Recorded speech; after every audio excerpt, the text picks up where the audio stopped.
ஆண்டவருக்கு வேண்டும். நம்முடைய பரிசுத்த வேதத்தில் 4 சுவிசேஷ புஸ்தகங்கள் இருக்குது. கவலைப்படாதீங்க, கேள்வி என்னன்னு கேட்க மாட்டேன். இந்த 4 சுவிசேஷ புஸ்தகங்களும் இயேசு கிறிஸ்துவினுடைய வாழ்க்கை வரலாறை நமக்கு சொல்லுகிறது.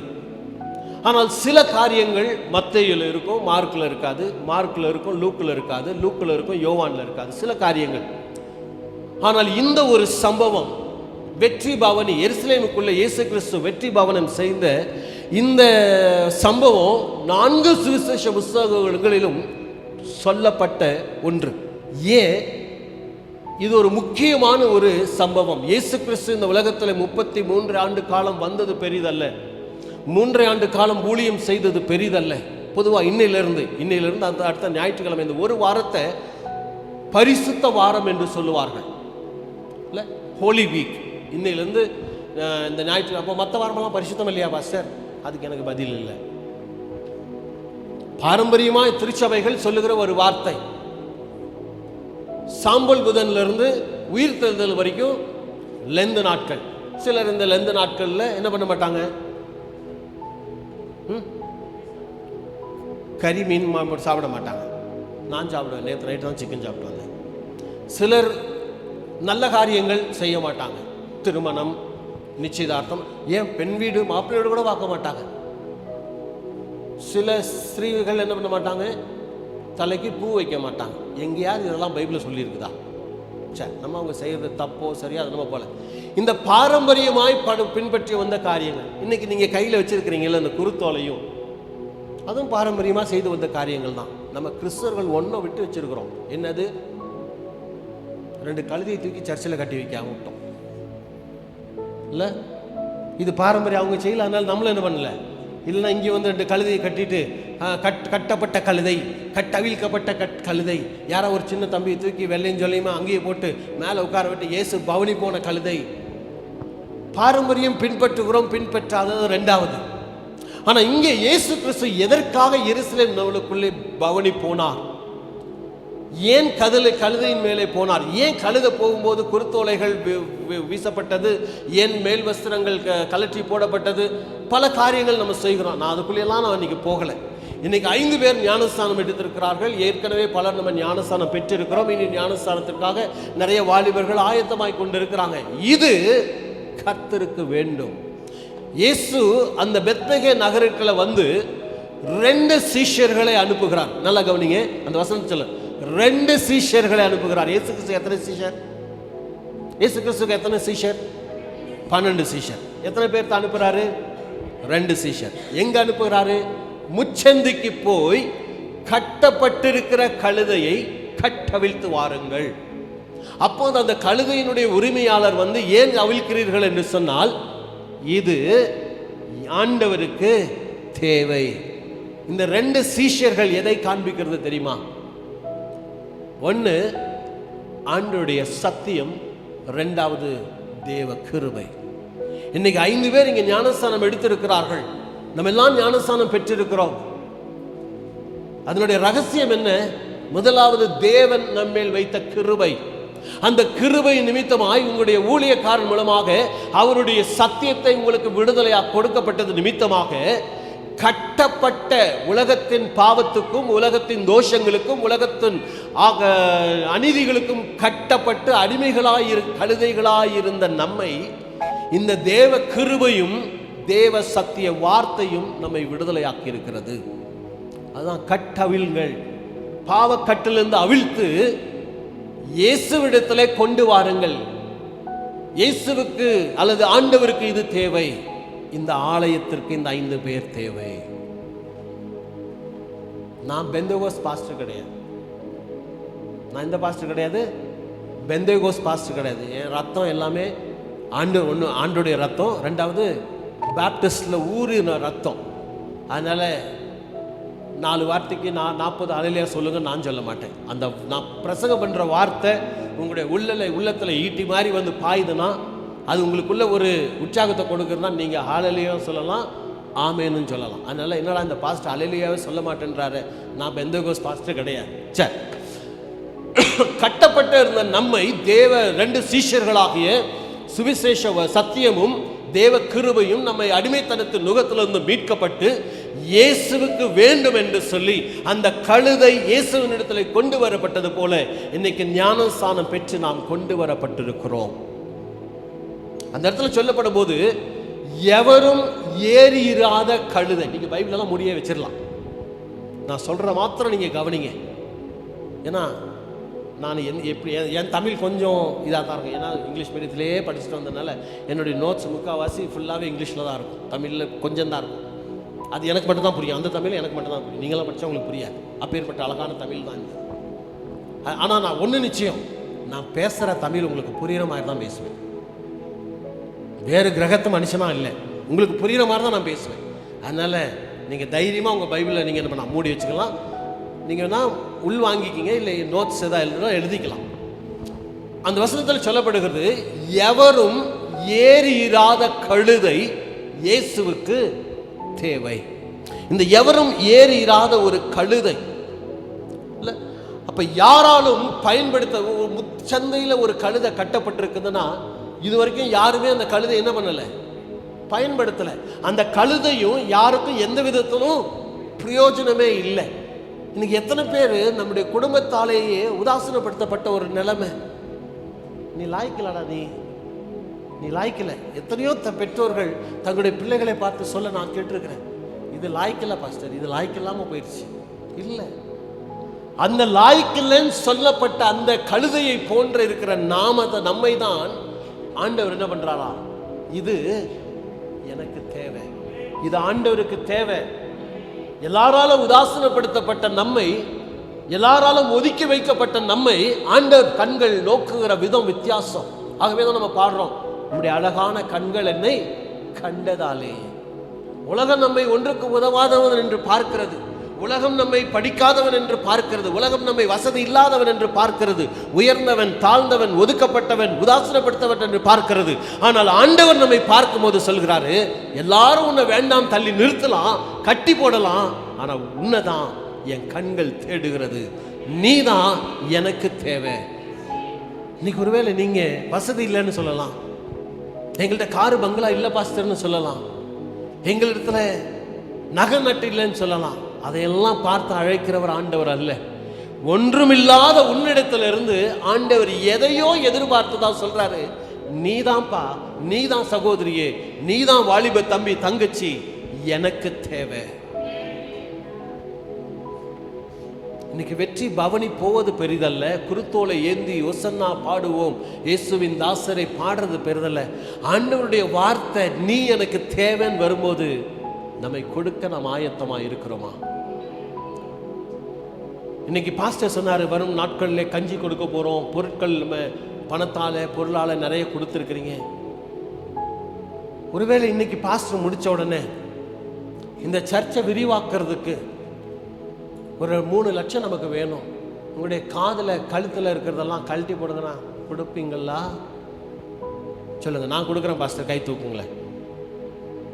ஸ்தோத்திரம். அட்லீஸ்ட் இல்லை, அவங்க உள்ளத்தின் ஆழத்துலேருந்து சொன்ன, அவங்க வீட்டுக்காரர் பின்னாடி இருந்து மிரட்டுறாரு, யாரை கேட்டு நீ சொன்ன இல்லை, பட் அவங்க உடனடி அவங்க எதையுமே யோசிக்கல. நான் கேட்டோன்னு அவங்க தூக்குனாங்க. கவலைப்படாங்க, வாங்க மாட்டோம், கர்த்தர்களை ஆசீர்வதிப்பார். இது ஆண்டவருக்கு தேவை என்று சொல்லும்போது நம்ம கொடுக்கிறோமா? வேதத்தில் கொடுக்கப்பட்ட ஒரு பிரதான கட்டளை, பரிசுத்தமான ஓய்வு நாளை பரிசுத்தமாய் ஆசரிப்பாயாக.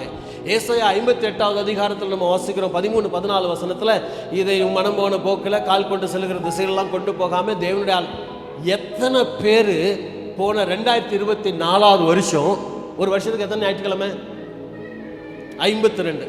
நான் 52 நாளும் ஆலயத்தில் வந்து அமர்ந்தேன் பாஸ்டர், கை தூக்குங்களேன் பார்ப்போம். நிச்சயமா இந்த சபை போதகர் உங்களை குறித்து பெருமை பாராட்டணும். நான் இந்த கேள்வியை கேட்ட பல திருச்சபைகளில் ஒரு, இன்க்ளூடிங் என் சபையிலையும் சேர்த்து, ஒரு கை கூட, இன்க்ளூடிங் பாஸ்டர்மா கையும் சேர்த்து. அதுக்கப்புறம் வந்து கேட்டேன், ஏமா நீமான்னு? ஆமா, நம்ம தான் இந்த நாளில் ஊருக்கு போயிட்டோமே, ஊருக்கு போனாலும் அங்கே சர்ச்சில் நம்ம அட்டன் பண்ணோம்ல சர்வீஸு, அப்புறம் எப்படி நீ கையை தூக்குன? அதான் நம்ம சபை, நம்ம இல்லை பரிசுத்தமான ஓய்வு. சில வேளையில் நம்ம திருமணத்துக்கு போகிறோம், ஏதோ போகிறோம், பட் அந்த நாளில் ஒரு ஆலயத்தில் போய் நம்ம என்ன பண்ணணும்? தேவன் ஆராதி. ஏன்னா வசனம் தான். அப்போ பரிசுத்தமான ஓய்வு நாள் நமக்குரியது அல்ல, அது தேவனுக்கு உரியது. அதை தேவன் அந்த நாளில் தேவன் நம்மை அவருடைய ஆலய பிரகாரங்களுக்குள்ளே வர வேண்டும் என்று ஆண்டவர் சொல்லுகிறார். நீ இந்த பரிசுத்தமான ஓய்வு நாளில் எனக்கு என்னிடத்துல தேவை. தெளிவா சொல்றாரு. நீங்க போங்க, அந்த கழுதை கட்டப்பட்டு இருக்கும். இன்னைக்கு நாமும் பல பல பாரம்பரியங்கள், பல சம்பிரதாயங்கள், பல கலாச்சாரங்களுக்கு தயவு செஞ்சு தூங்க வேண்டாம். ஏன்னா நீங்க தூங்கும் போது எங்களுக்கு இங்க கொஞ்சம் சோர்வடையும்.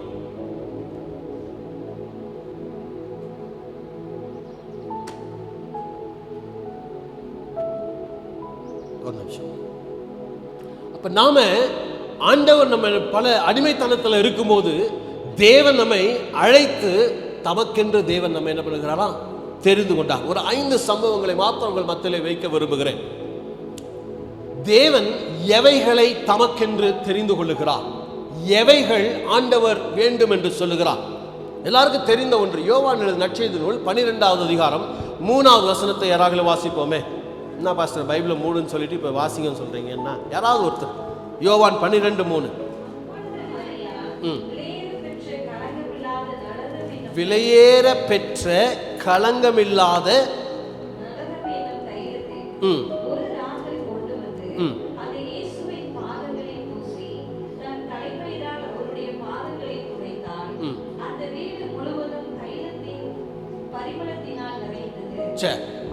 லாசருடைய வீட்டில் ஒரு பந்தி ஆயத்தப்படுத்தப்படுகிறது. இயேசு கிறிஸ்து அதிகமாக நேசித்த ஒரு குடும்பம் லாசரு, மார்த்தாள், மரியாளுடைய வீட்டுக்கு. அங்க பந்தி வரும்போது இயேசு கிறிஸ்து பந்தியில அமர்ந்திருக்கும் போது ஒரு ஸ்ரீயானவள் மரியாள் தன் பரிமள விலை உயர்ந்த அந்த வசனத்தினுடைய முதல் பகுதி மாத்திரம் நம்ம வாசிக்கும் போது அங்கே சொல்லப்படுகிற ஒரு காரியம் என்ன? மரியாள் விலையேற பெற்ற களங்கமில்லாத நலத்தைலம். அப்ப களங்கமில்லாத ஒரு நலத்தைலம் என்று சொன்னால் இயேசுவுக்காக பிரத்யேகமாக வைக்கப்பட்ட ஒரு தைலம். இது இயேசுவுக்கு தான். லாசரு தன் சகோதரன் தான், அவனுக்கு கிடையாது. மார்த்தாள் தன் சகோதரி தான், அவளுக்கு கிடையாது. அல்லது சீஷர்கள் வருவார்கள், அவர்களுக்கு கிடையாது. பாஸ்டர் நோவா வருவார், அவருக்கு கிடையாது. எங்க பாஸ்டர்மா மீனம்மா வருவாங்க, அவங்களுக்கு கிடையாது. இயேசுவுக்காக பிரத்யேகமாக வைக்கப்பட்ட களங்கமில்லாத நல தைலம். அதனுடைய மதிப்பும் சொல்லப்படுகிறது.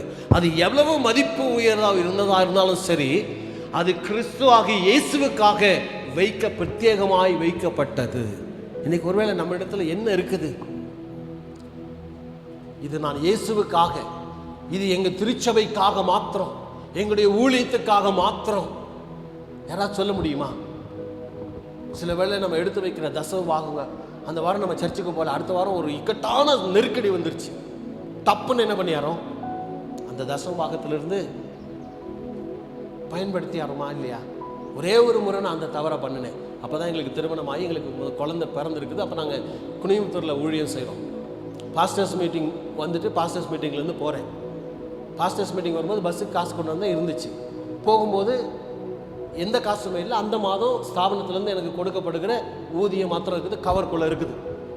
இப்போ நான் பஸ்ஸில் போயிட்டு இருக்கும்போது சிஸ்டர் ஃபோன் பண்ணுறாங்க, வரும்போது தம்பிக்கு பால் பவுடர் வாங்கிட்டு வாங்க. என்கிட்ட காசு இல்லை, இருக்குது.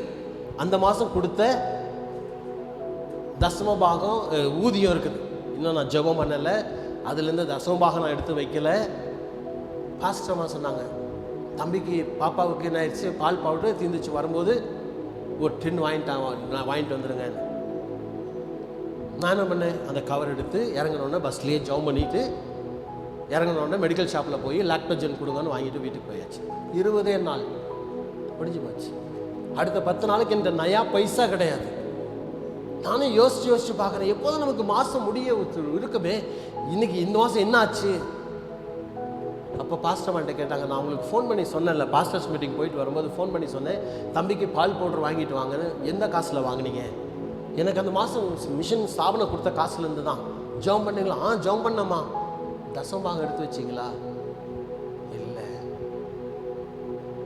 அன்னைக்கு விட்ட பழக்கம் தான் இன்னைக்கு வரைக்கும். என்னோடதுலேருந்து சிஸ்டர் எடுத்து வச்சுருவாங்க. தசம பாகம் மற்ற ஊழியர்களுக்கு அனுப்புறதெல்லாம் எடுத்து வச்சுருவாங்க. அவங்களதுலேருந்து நான் எடுத்து வச்சு 2 பேரும் குடும்பமாக அமர்ந்து இது தேவனுக்காக, இது தேவனுடைய ஊழியத்துக்காக, தேவனுடைய ஸ்தாபனத்துக்காக, தேவனுடைய திருச்சபைக்காக. இதுல இருந்து இன்னைக்கு வரைக்கும் 5 நயா பைசா நாங்கள் என்ன பண்ணதில்லை, எடுத்ததில்லை. அதனுடைய ஆசீர்வாதத்தை இன்னைக்கு நாங்கள் பெறுகிறோம். இன்னைக்கு நம்ம சொல்ல முடியுமா, இது தேவனுக்காக, களங்கம் இல்லாத, தேவனுக்காக பிரத்யேகமாக, தேவனுக்காக பிரித்தெடுக்கப்பட்ட தேவன் அதை தான் இன்னைக்கு எதிர்பார்க்கிறார். எனக்காக பிரித்தெடுக்கப்பட்ட ஒரு ஜீவியம், எனக்காக பரிசுத்தமான ஒரு ஜீவியம், எனக்காக சுத்திகரிக்கப்பட்ட ஒரு ஜீவியம் ஆண்டவருக்கு தேவை. நீங்க ஞானஸ்தானம் எடுக்கிற ஜீவியம் அல்ல, திருவிருந்து எடுக்கிற ஜீவியம் ஆண்டவருக்கு தேவையில்லை. பிரித்தெடுக்கப்பட்ட ஒரு அனுபவம். எதிலிருந்து பிரித்தெடுக்கப்படுகிற ஒரு அனுபவம்? தேவனுக்காக உலகத்திலிருந்து எல்லாவற்றிலும், உன்னுடைய பேச்சில், உன்னுடைய செயலில், உன்னுடைய சிந்தையில் பிரித்தெடுக்கப்பட்ட ஒரு ஜீவியம். நம்மை போல ஒரு திருச்சபையில் ஒரு அம்மா இருந்தாங்க. அந்த அம்மாவுக்கு பேர் வெள்ளப்புடவைக்கார அம்மா. யாரும் தப்பாக நினச்சிக்காதீங்க, வெள்ளை ட்ரெஸ் போட்டு வந்துக்கிறவங்க யாரையும் புண்படுத்தும்பதியாக இல்லை. அந்த அம்மா எப்போதுமே ஆலயத்துக்கு வரும்போது வெள்ளை புடவை தான் கட்டிட்டு வருவாங்க. சந்தோஷம். ஆலயத்தில் வந்து வர்ஷிப் பண்ண அந்த அம்மா கையை தூக்கி அசைச்சு அந்நிய பாஷை பேசி பயங்கரமாக வர்ஷிப் பண்ணுவாங்க. சபையில் இருக்கிறவங்க எல்லாருமே, அப்பா இந்த அம்மா மேலே என்ன ஒரு அபிஷேகம், எவ்வளோ அழகாக அந்நிய பாஷை பேசுகிறாங்க. சரி, அந்த ஒரு வாரம் இந்த மாதிரி ஞாயிற்றுக்கிழமை முடிச்சுட்டு இந்த அம்மா வீட்டுக்கு போனாங்க. அவங்களுக்கு லைன் வீடு, ஓடு வீடு. இந்த அம்மா அப்போ தான் சர்ச்சுக்கு முடிச்சுட்டு வீட்டுக்குள்ளே போய் பைபிள்லாம் வச்சுட்டு, சரி ஃபாஸ்டிங்கோடு போனாங்க. சரி உள்ள கேஸ் எல்லாம் இருக்குமே, தண்ணி குடிக்கலான்னு போனாங்க. மேலே டங்குன்னு ஒரு சத்தம், ஓட்டு மேலே. இந்த அம்மா வெளியே வந்து பார்த்தாங்க. பக்கத்து வீட்டுக்காரம்மா, புறமத்தின் அம்மா, அவங்க வீட்டு பூனை இந்த அம்மாவுடைய ஓட்டில் விழுந்து 2 ஓடு உடஞ்சி வீட்டுக்குள்ளே விழுந்து 2 ஓடு கடகடான்னு கீழே வந்து விழுந்துச்சு. அப்போ ஒரு அபிஷேகம் அந்த அம்மா மேலே இறங்குச்சு பாருங்க.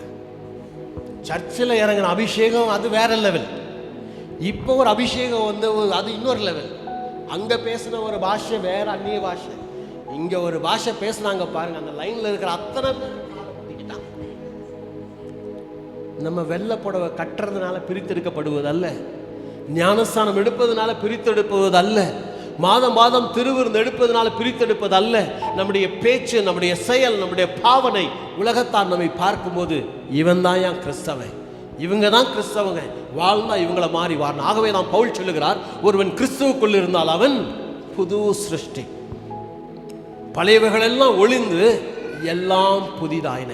இன்னைக்கு 5 பேர் ஞானஸ்தானம் எடுத்தாங்கன்னா அவங்க பழைய வாழ்க்கையெல்லாம் இன்னைக்கு என்ன ஆயிடுச்சு, ஒளிஞ்சிச்சு. அவங்க தேவனுக்காக பிரத்யேகமாக பிரித்தெடுக்கப்பட்டவர்கள். அவர்களை போன்றவர்களை தான் ஆண்டவர் சொல்லுகிறார், இவர்கள் எனக்கு தேவை. அந்த 5 காரியங்கள் சுருக்கமாக சொல்லி நான் கடந்து போகிறேன். முதலாவது, அந்த மார்க் எழுதின நற்செய்தி நூலில் இல்லை, யோவான் எழுதின சுவிசேஷ புத்தகத்தில் 2வது அதிகாரத்தில் நம்ம எல்லாருக்கும் தெரியும் என்ன சம்பவம் நடக்குது. கானா ஊர் கல்யாணத்தில், எல்லா கல்யாணத்திலும் ஏதோ ஒரு குறைவு வரும். இந்த கல்யாணத்திலும் திராட்சை ரசம் குறைஞ்சி போச்சு. இப்போ அந்த காலத்தில் திராட்சை ரசம், இந்த காலத்தில் நம்ம என்ன பண்ணுறோம், பாயாசம் கொடுக்குறோம், இல்லை ஐஸ்கிரீம். உங்கள் ஊர்னா ஐஸ்கிரீம் கொடுப்பீங்க, எங்கள் ஊர்னா ஐஸ்கிரீம் தவிர்த்துக்குவோம். அந்த காலத்தில் பாரம்பரிய பழக்கத்தின்படி, கலாச்சாரத்தின்படி திராட்சை ரசம் பகிர்ந்து கொள்வது வழக்கம். திராட்சை ரசம் குறைஞ்சி போச்சு. இயேசுடைய தாயார் இடத்துல வந்து சொல்கிறாங்க, அம்மா திராட்சை ரசம் குறைஞ்சி போச்சு.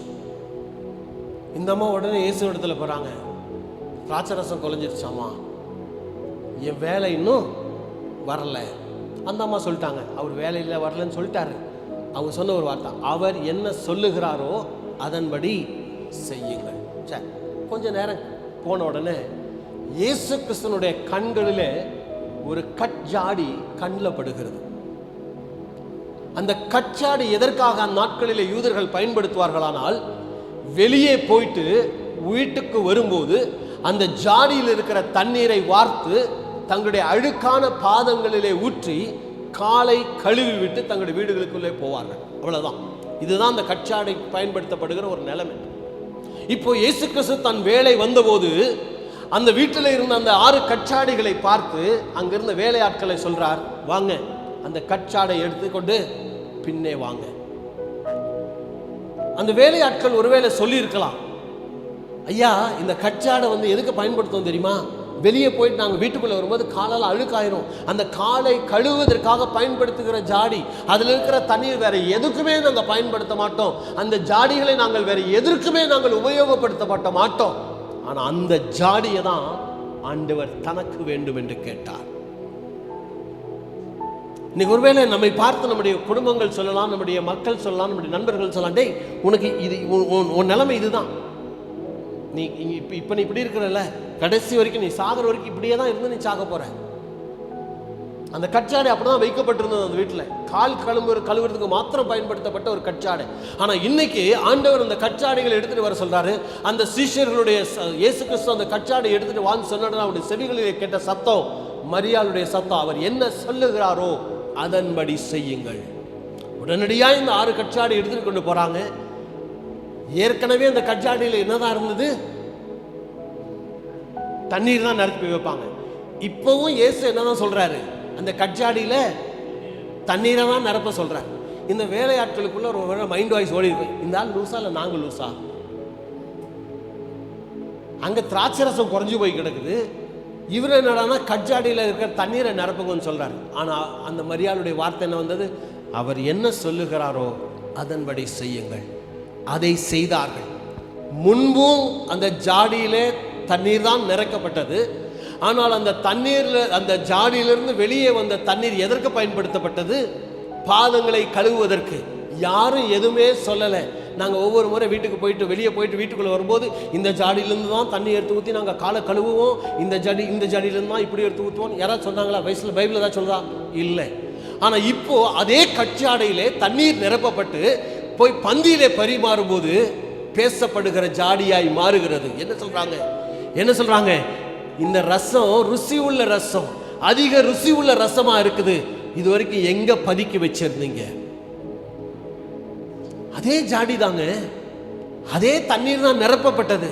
ஆனா ஆண்டவருடைய கண்கள் அதை பார்த்தபோது, இந்த ஜாடி எனக்கு வேண்டும் என்று சொன்னப்பட்ட போது அந்த ஜாடியிலே தண்ணீர் தான் நிரப்பப்பட்டது. ஆனால் ஆண்டவருடைய பார்வை அதன் மேலே பட்டபோது அதிலிருந்து வார்க்கப்பட்ட தண்ணீர், அதிலிருந்து பகிர்ந்து கொள்ளப்பட்ட தண்ணீர் இனிமையான ருசியான திராட்சரசமாய் மாறினது. அன்பு சகோதரனே, சகோதரியே, இன்னைக்கு ஒருவேளை உங்களுடைய உறவுகள், உங்களுடைய சமுதாயம், உங்களுடைய நண்பர்கள், நீ கச்சாடி தாயா, நீ இதுக்கு தான் லாய்க்கு, இதுக்கு மேலே இல்லை, வடிவேல் ஏதோ ஒன்று இருக்குல்ல, ஏதோ ஒரு காமெடி ஒன்று வரும், அது உனக்கு நீ லாய்க்கு இல்லை. நீங்களாம் முழிக்கிறத பார்த்தா அந்த மாதிரி பார்க்குறதே சும்மா, அதெல்லாம் எனக்கும் தெரியும் இல்லை, நீ இதுக்கு லாய்க் பண்ண மாட்டேன் இல்லை, கரெக்டா? நீ லாய்க்கு பண்ண மாட்டேன். இன்னைக்கு நம்ம அந்த நிலைமையில் தான் நிறைய பேர் நம்மளை வைக்கிறாங்க. உலகத்துக்கு நம்ம லாய்க்கப்படாதவங்க தான், கச்சாடி தான், எப்பொழுதுமே கால் கழுவுறதுக்கு தண்ணியாக தான் நம்மளை பயன்படுத்துவாங்க, வேற எதுக்குமே நம்ம. இது நிறைய திருச்சபையிலையும் நம்ம பார்க்கிறோம். நிச்சயமா நம்முடைய திருச்சபையில் அது இல்லைன்னு நான் நினைக்கிறேன். அந்த தம்பி இதுனா அந்த தம்பி அதுக்கு தான், இந்த தங்கச்சி இதுக்குன்னா அதுக்கு தான், வேற எதுக்குமே பயன்படுத்த மாட்டாங்க. இல்லை, நம்மள அப்படி. ஆனால் ஆண்டவர் நம்மை பார்க்கும்போது இந்த கச்சாடி இதுவரைக்கும் கால் கழுவு தான் பயன்படுத்தப்பட்டது, ஆனால் இனி அது பேசப்படுகிற ஒரு கச்சாடியாய், அது அநேகருக்கு பயன்படுத்தப்படுகிற ஒரு கச்சாடியாய், அநேகருடைய வாழ்க்கைக்கு சுவை கொடுக்கக்கூடிய ஒரு கச்சாடியாய் தேவன் மாற்றுகிறார். இன்னைக்கு ஒருவேளை நீ அந்த கச்சாடியாய் நிற்கிறாய் என்று சொன்னால் உன்னை பார்த்து தான் ஆண்டவர் சொல்றாரு, நீ எனக்கு தேவை. உதாசனப்படுத்தப்பட்ட ஒரு கச்சாடியை பார்த்து ஆண்டவர் சொல்றாரு, இதுதான் எனக்கு தேவை.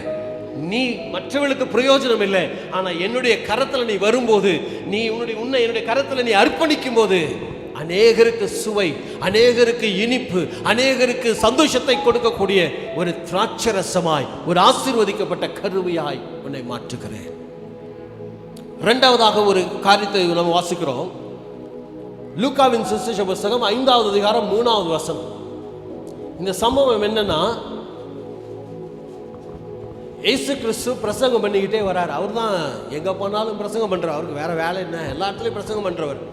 மலை, தேவாலயம், வீடு. இப்போ வராரு, பார்த்தா ஒரு கூட்ட மக்கள் கூட்டினால இவர் என்ன பண்ணிடுவார்? ராஜ்யத்தை குறித்த ரகசியங்களை பிரசங்க ஆரம்பிச்சுறாரு. அங்கே நிறைய மக்கள் இருக்கிறாங்க, நிறைய படகுகள் இருக்குது. ஆனால் ஒரு குறிப்பிட்ட படகின் மேலே இயேசு கிறிஸ்து ஏறுகிறார். அந்த படகு யாருடைய படகு? பேதுருவுடைய படகு.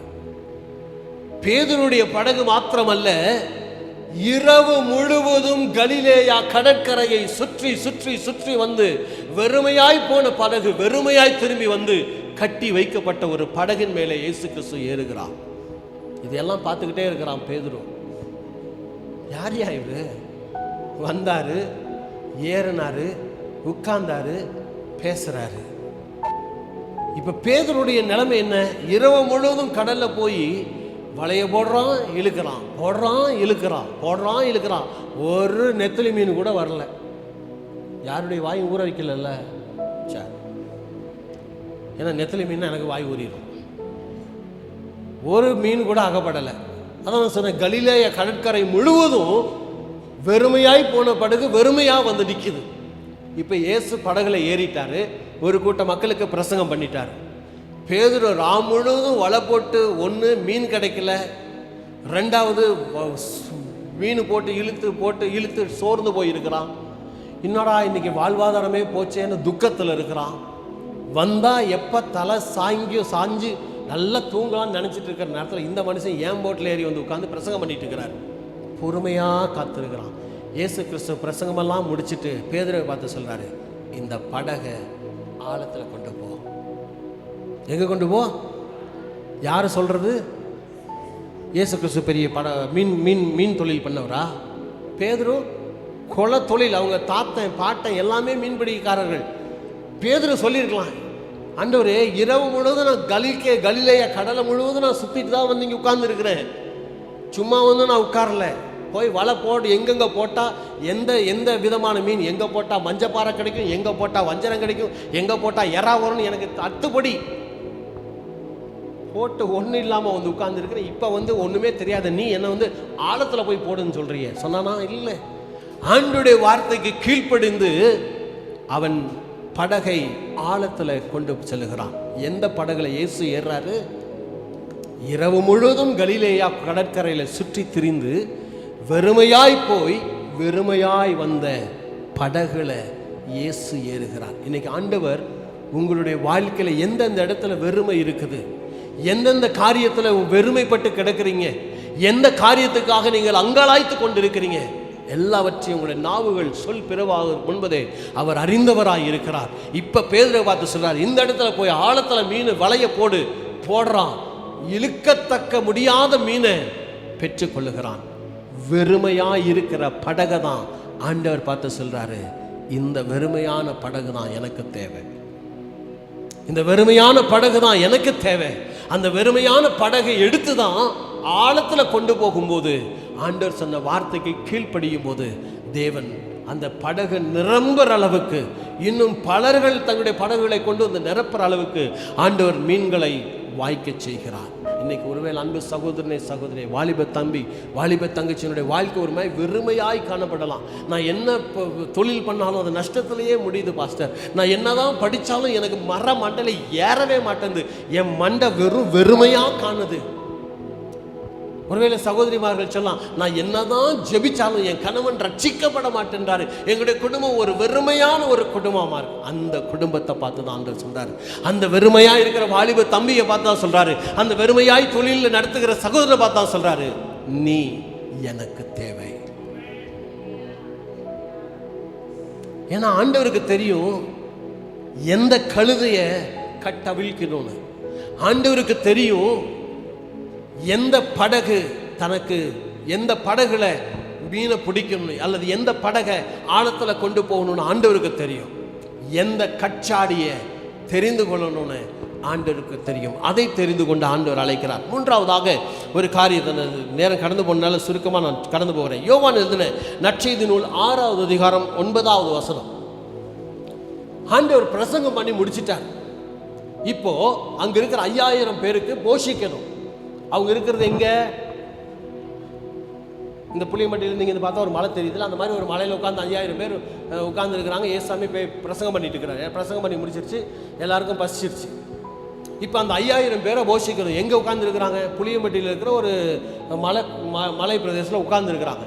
அக்கம் பக்கத்தில் ஏதாவது டீ கடை இருக்குமா? இல்லை. ஆனால் இப்போ அந்த 5000 பேரை போஷிக்கணும். சீஷர்களும் அங்கும் இங்கும் அலைந்து திரிந்து ஒரு குறிப்பிட்ட இடத்துல வந்த உடனே வித்தியாசமாக ஒரு ஸ்மெல்லு வருது. என்ன ஸ்மெல்லு? பொரிச்ச மீன் ஸ்மெல்லு வருது.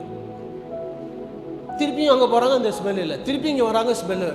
என்னடான்னு பார்த்தா ஒரு குட்டி பையன் ஒரு சின்ன பொட்டலத்தை வச்சுட்டு இருக்கிறான். என்ன தம்பி கையில்? எங்கள் அம்மா எனக்கு 5 அப்பமும் 2 மீனையும் கொடுத்தாங்க. அதை கொடுப்பா. ஏன்? இது இயேசுவுக்கு தேவை. அந்த பையன் ஒன்றுமே சொல்லலை. சின்ன பையன், உங்களை மாதிரி என்ன மாதிரி இல்லை, சின்ன பையன், ஒரு 12 வயசு. இல்லை, அந்த தாய் பாருங்க, நீ சர்ச்சுக்கு போகிற, சாப்பாடு மூட்டையும் சேர்த்து அனுப்பியிருக்கிறாங்க அந்த அம்மா. ஏன்? நீ போய் பசின்னு பாதியில் என்ன பண்ணிடக்கூடாது, ஆலயத்திலேருந்து வந்துடக்கூடாது. என்ன ஆனாலும் சரி, 3 மணி ஆனாலும் சரி, ஆலயத்தில் அமர்ந்து அங்கே கொடுக்கப்படுகிற ஆவிக்குரிய ஆகாரத்தை உட்கொண்டு அதுக்கு பின்னாடி உன்னுடைய சரீரத்திற்குரிய ஆகாரத்தை பிடிச்சிட்டு திருப்தியாக வா. இன்னைக்கு எத்தனை பெற்றோர்கள் நம்முடைய பிள்ளைகள் அனுப்புகிறோம்? போடா ஆஃபரிங் பண்ணணும்னு போட்டுட்டு என்ன பண்ணிடு, நீ திருப்பி வந்துடு. சுயநலம் இல்லாத அந்த தாய் பாருங்க, அவனுடைய ஆவிக்குரிய ஆகாரத்துக்காக ஒரு சரீரத்திற்குரிய ஆகாரத்தையும் கொடுத்து அனுப்புகிறான். இந்த பையனும் அந்த சீஷர்கள் கேட்ட உடனே அப்படியே தூக்கி கொடுக்குறான். எதை? 5 அப்பம் 2 மீன். அந்த பையனுக்கு தெரியாது இந்த 5 அப்பம் 2 மீன் இத்தனை பேர்த்தினுடைய பசியை போக்குமான்னு அவனுக்கு தெரியாது. இந்த 5 அப்பம் 2 மீன் இந்த 5000 பேரை போஷிக்குமான்னு அதை வாங்கின சீஷர்களுக்கு தெரியாது. ஆனால் வசனம் சொல்லுது, இயேசு தாம் செய்வது அறிந்து, இயேசு கிறிஸ்து தான் என்ன செய்ய போகிறோம் என்பதை அறிந்து அந்த 5 அப்பத்தையும் 2 மீனையும் எடுத்து ஆசீர்வதித்து இதை கொண்டு போய் பரிமாறுங்கள் என்று சொல்லுகிறார். 5 அப்பம் 2 மீன், 5000 பேர் புருஷர் மாத்திரம். இல்லை, வசனம் தான் சொல்ல, 5000 பேர் புருஷர் மாத்திரம். ஒருத்தர் அந்த காலத்துலலாம் 1:2:3 மனைவிகள் இல்லை. அப்போ ஒருத்தருக்கு 1ன்னு போட்டாலும் 5 புருஷருக்கு 5 மனைவிகள், அப்போ 10,000 பேர். அந்த தம்பதியினருக்கு ஒவ்வொருத்தருக்கும் ஒரு குழந்தைன்னு வச்சாலுமே 5000 குழந்தை, 15 பேர். வசனம்னு சொல்லுது, இத்தனை பேரும் புசித்து மீதி எடுத்தார்கள். அந்த மீதியை அந்த சின்ன பையன் இடத்துல கொண்டு வந்தாங்க. வெறும் 5 அப்பம் 2 மீன். ஆண்டவர் பார்க்கிறார், இங்க இருக்கிற அத்தனை ஜனங்களும் போஷிக்கப்பட வேண்டும். இந்த 5000 பேரும் பசியில் இருக்கிறாங்க. ஆனால் அங்கே இருக்கிறவங்க சோர்ஸ், மூலதனம் என்னது? வெறும் 5 அப்பம் 2 மீன் தான். ஆனால் ஆண்டவர் அந்த 5 அப்பம் 2 மீன் தான் பார்த்து சொல்றாரு, இதுதான் எனக்கு தேவை. இந்த 5000 பேருடைய பசியை போக்கணும்னா இந்த 5 அப்பமும் 2 மீனும் தான் எனக்கு தேவை. கேட்டபோது அந்த சிறுவன் சுயநலம் இல்லாம, நான் கொடுப்பனா? உங்களை கேட்கல, நான் கொடுப்பனா? கொடுக்க மாட்டேன். ஏன்னா எனக்கு மட்டனை விட, சிக்கனை விட, முட்டையை விட மீன், அதுவும் ஃப்ரை ரொம்ப இஷ்டம், ரொம்ப பிடிக்கும். அம்மா ஃப்ரை பண்ணிட்டு இருக்கும் போதே இப்போ என்ன பண்ணிடுவேன், எடுத்துகிட்டு வந்து சுட சுட சாப்பிட்ற வழக்கம். இப்போ எல்லாரும் பசியாக இருக்கும்போது நானும் பசியாக தானே இருப்பேன். என்கிட்ட இருக்கிற 5 அப்பம் 2 மீன் தானே. எனக்கு தெரியும் அந்த 2 மீன் எனக்கே பத்தாது. இது 5000 பேர் கொடுத்து பத்துமா? ஒவ்வொருத்தருக்கும் இந்த இமாந்துண்டு பிச்சாலே என்ன, அது 5000 பேர் முடியாது. ஆனால் இவன் சுயநலம் இல்லாமல் இது ஆண்டவருக்கு வேண்டும் என்று கேட்டபோது தூக்கி சுயநலம் இல்லாமல் கொடுக்கிறான். இன்னைக்கு அதை தான் ஆண்டவரிடம் நம்ம எதிர்பார்க்கிறார். நம்ம ஒருவேளை தரித்திரமாக இருக்கிற ஒரு தருணம், பலவீனமாக இருக்கிற ஒரு தருணம், சோர்ந்து போய் இருக்கிற ஒரு தருணத்தில் ஆண்டவர் அப்பா அம்மா சொல்கிறாங்க, தம்பி வாப்பா ஜெபம் பண்ணலாம். அருண் சொல்லுவார் அவங்க வீட்டுக்காரம்மா, எங்க வாங்க குடும்ப ஜெபத்தில் உட்காரலாம். போமா, காலையிலேருந்து சிஸ்டமில் உட்காந்து கண்ணெல்லாம் கூசி போய் கிடக்குது, எப்படா கண்ணை மூடுவோன்னு இருக்குது. அப்படி சொல்லாமல், இதோமா வரேன், ஆண்டவருக்கு தேவையில்லை, என்னுடைய சுய பலன் இருக்கட்டும், என்னுடைய பலவீனம் இருக்கட்டும், இது ஆண்டவருக்கு தேவைன்னு சொல்லிட்டார்ல, இதோ வரேன். கணவனும் மனைவியும் ஆண்டவர் கொடுத்த கர்ப்பத்தின் கனியும் கையை பிடிச்சு ஜெபம் பண்ணும்போது அது ஆண்டவர் அவர்களுக்கும் ஆசீர்வாதம், அவருடைய சந்ததியின் மேலும் அவருடைய சந்தானத்தின் மேலும் தேவன் அந்த ஆசீர்வாதத்தை ஊற்றுகிறார். ஆண்டவருக்கு தெரியுங்க, எந்த கழுதையை கொண்டு வந்தா கட்டவிழ்க்கணும், எந்த ஜாடியை கொண்டு அநேகருக்கு சுவையை கொடுக்கணும், எந்த மீனை கொண்டு, எந்த அப்பத்தை கொண்டு 5000 பேரை போஷிக்கணும். இன்னைக்கு ஆண்டவர் உங்களை என்னையும் பார்த்து தான் சொல்றாரு, நீங்க தான் அந்த கட்சாடி, நீங்க தான் அந்த கட்டப்பட்ட கழுதை, நீங்க தான் அந்த 5 அப்பம் 2 மீன், உங்களை தான் நான் எனக்கு வேணும்னு கேட்கிறேன். இன்னைக்கு நம்ம ஆண்டவருடைய கரத்தில் கொடுக்க ஆயத்தமாக இருக்கிறோம். கடைசியாக ஒரே ஒரு காரியம், இதில் இப்போ நம்ம சொன்னதெல்லாம் பொருளாக, மெட்டீரியலிஸ்டிக். ஆண்டவருக்கு தேவை கொடுத்துருவோம் சில வேளைகளில். சில வேளையில் நம்ம என்ன பண்ணிடுறோம், கொடுத்தாரோம். ஒரு முறை ஒரு ஊழியக்காரர் எங்கள் வீட்டுக்கு வந்தார். அவர் வரும்போது ரொம்ப சோர்ந்து போய் வந்தார். அவர் யாருன்னு எனக்கு தெரியாது, நானும் அவருக்கு தெரியாது. பட் அங்கே ஏதோ வந்திருக்கிறாரு, இங்கே ஏதாவது சர்ச் இருக்கிறான் போது, இங்கே ஒரு பாஸ்ட் இருக்கிறாரு, சர்ச் இருக்கிற போது இங்கே வந்தார். அப்புறம் அவர்கிட்ட விசாரிக்கும் போது சொன்னேன், அவர் பல இடங்கள், அதாவது அந்தமான்லேருந்து அவங்க இங்கே வந்து மழைவாழ் பக்கத்தில் ஊழியம் செய்துட்டு இப்போ அவங்க திருப்பி அந்தமானுக்கு போகணும். நம்ம ஊர் பக்கத்தில் அவங்க ஏதோ வரும்போது அவருடைய மொபைல் தொலைஞ்சிருச்சு. அந்த மொபைலுடைய பவுச்சுக்குள்ளே தான் அவருடைய பணம் வைத்திருந்திருக்கிறார். கிட்டத்தட்ட 2 கிலோமீட்டர் பிரயாணப்பட்டு தான் வந்திருக்கிறாங்க. அந்த 2 கிலோமீட்டரில் ஒரு பெரிய திருச்சபை இருக்குது. அப்போ அங்கே இங்கே யாராவது கிறிஸ்தவங்க ஆலயம் பாஸ்டர் யாராவது இருந்தால் அப்போ சொல்லுங்க, இந்த பாஸ்டர்கிட்ட போங்க, இந்த சர்ச்சுக்கு போங்க. அங்கே போனால் செக்யூரிட்டி அதெல்லாம் அவங்க சொல்லியிருக்கிறாங்க. நாங்கள் இந்த மாதிரி அந்தமான்லேருந்து வரோம், ஊழியம் செஞ்சுட்டு வரோம், இங்கே வந்து கிட்டத்தட்ட 10-15 நாள் ஊழியம் செஞ்சுட்டோம். இப்போ எங்கள் ஊரை நோக்கி நாங்கள் பிரயாணப்பட போகிறோம். இங்கேருந்து நாங்கள் பாண்டிச்சேரி போயிட்டாக்க எங்கள் பிள்ளை அங்கே இருக்குது, அங்கேருந்து என் பிள்ளை எங்களை என்ன பண்ணிடுவோம், எங்களை அந்தமானுக்கு அனுப்பிடும். எங்களுக்கு இங்கேருந்து பாண்டிச்சேரி போகிறதுக்கு ஒரு 800 ரூபா வேணும், பாஸ்டரை பார்க்கணும். செக்யூரிட்டி அடிக்காத குறையானம் பண்ணிட்டாங்களே, அனுப்பிட்டான். வயதான ஒரு தகப்பனார், ஒரு வாலிப தம்பி, ஒரு மூங்கில் பேகை தூக்கிட்டு வராங்க. அப்புறம் வாங்க, எப்படி என்ன தெரியும், உங்களுக்கு தெரியாதையா, இங்கே ஒரு சர்ச் இருக்குன்னு சொன்னாங்க, இங்கே பாஸ்டர் இருப்பார், நீங்கள் போய் பாருங்கள். என்னன்னு சொன்னாங்க? நாங்கள் வேறு எதுவுமே சொல்லலை. எதுக்காக வந்தீங்க? அப்போ தான் எல்லாம் சொன்னாங்க. இந்த மாதிரி நான் மாறுத்தர் ஒன்றுமே சொல்லலை. ஏன்னா இன்றைக்கி நிறைய பேர் அப்படி கிளம்பிட்டாங்க. நாங்கள் ஊழியம் செய்கிறோம், எங்களுக்கு இந்த தேவை இருக்குது, அந்த தேவை இருக்குது.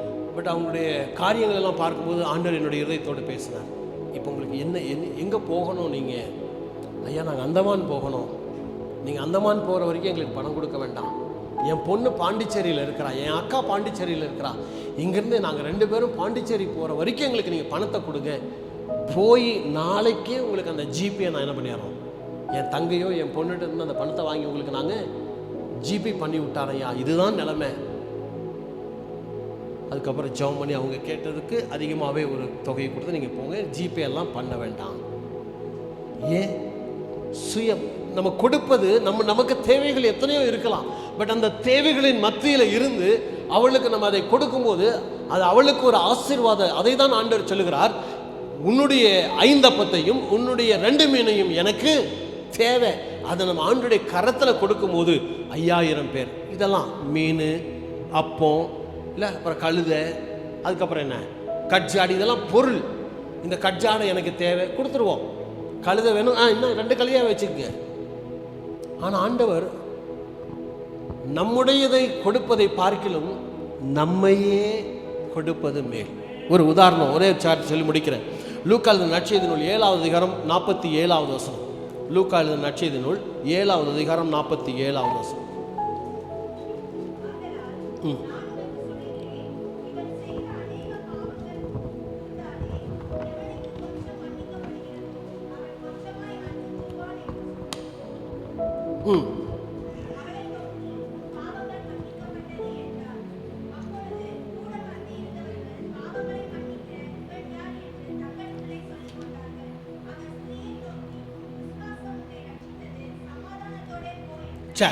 இதனுடைய பின்னணி என்னன்னா, ஒரு பரிசேயனாகிய சீமோன் பேதுருடைய வீட்டுக்கு இயேசு கிறிஸ்துவை அழைக்கிறார்கள். பொதுவாக பரிசேயர்கள் மற்ற மார்க்கத்தின் மக்களை தங்களுக்குள்ளே சேர்த்து கொள்ள மாட்டார்கள். ஆனால் இந்த பரிசேயன் ஏதோ கொஞ்சம் வித்தியாசமானவன் நினைக்கிறேன். இயேசு கிறிஸ்துவை தன்னுடைய வீட்டுக்கு விருந்துக்கு அழைக்கிறான். இயேசு கிறிஸ்து வந்து அமர்ந்திருக்கும் போது ஒரு ஸ்திரீயானவள் பரிமள தைலத்தை எடுத்து இயேசு கிறிஸ்துனுடைய பாதத்தில் ஊற்றி தன்னுடைய தலை மயிரினால் அவருடைய பாதத்தை துடைக்கிறாள். இதை பார்த்த பரிசேயன் இயேசு கிறிஸ்துவை முதலாவது கேவலமா நினைக்கிறான்.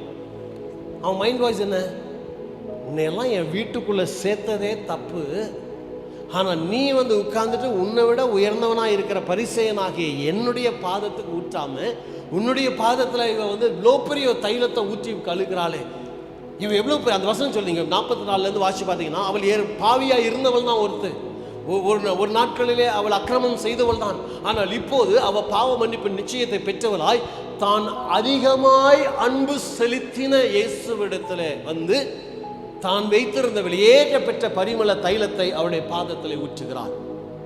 அப்போ அந்த பரிசேயன் இயேசுவிடத்தில் குற்றம் சாட்டும்படியாக அவன் கேட்கும்போது இயேசு அவன் இடத்துல சொல்லுகிற ஒரு காரியம் என்ன, நான் உன் வீடுகளுக்கு வந்தேன், நீ என் பாதத்திற்கு என்ன கொடுக்கல, தண்ணீர் கொடுக்கல.